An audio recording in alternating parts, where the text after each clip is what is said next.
তুই এই কমলিকার সঙ্গে হাত মিলিয়ে আবার সর্বনাশের জন্য উঠে পড়ে লেগেছিস। কমলিকা, তুমি কি করে? আমি কি করে জানলাম যে আপনার আর একটা যমজ বোন আছে, তাই তো?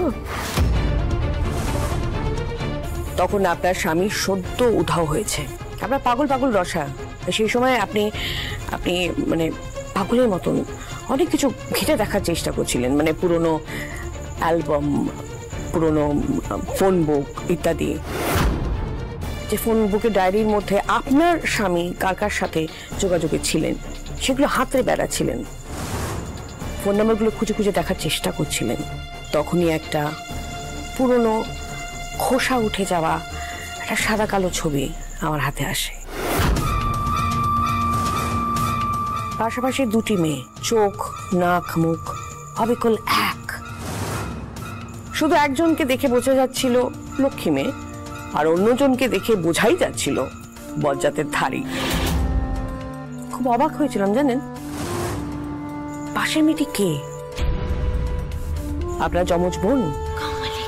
কিন্তু আপনার মুখে তো কোনোদিনও তার কথা শুনিনি। তবে কি এর পেছনে কোনো রহস্য আছে?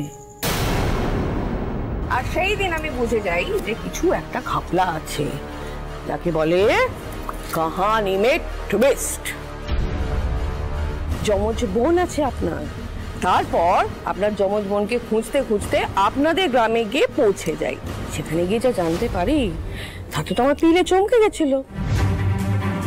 শুনলাম যে এই শিবানী যে সেই শিবানী নয়, অশিক্ষিত এবং একটা আস্ত।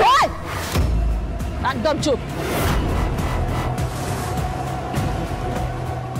কিরকম দেখো মাইরি, হ্যাঁ?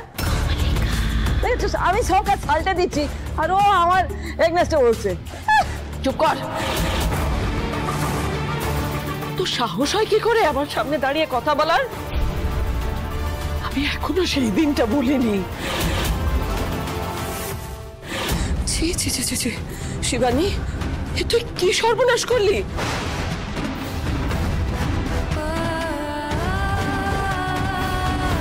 তুই বাবা মাকে খুন করলি? চুপ সালি,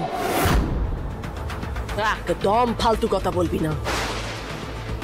বাপের এত বড় সম্পত্তি সব বড় মেয়েকে দেবে, তাই না? আর আমি বসে বসে আঙুল চুষবো?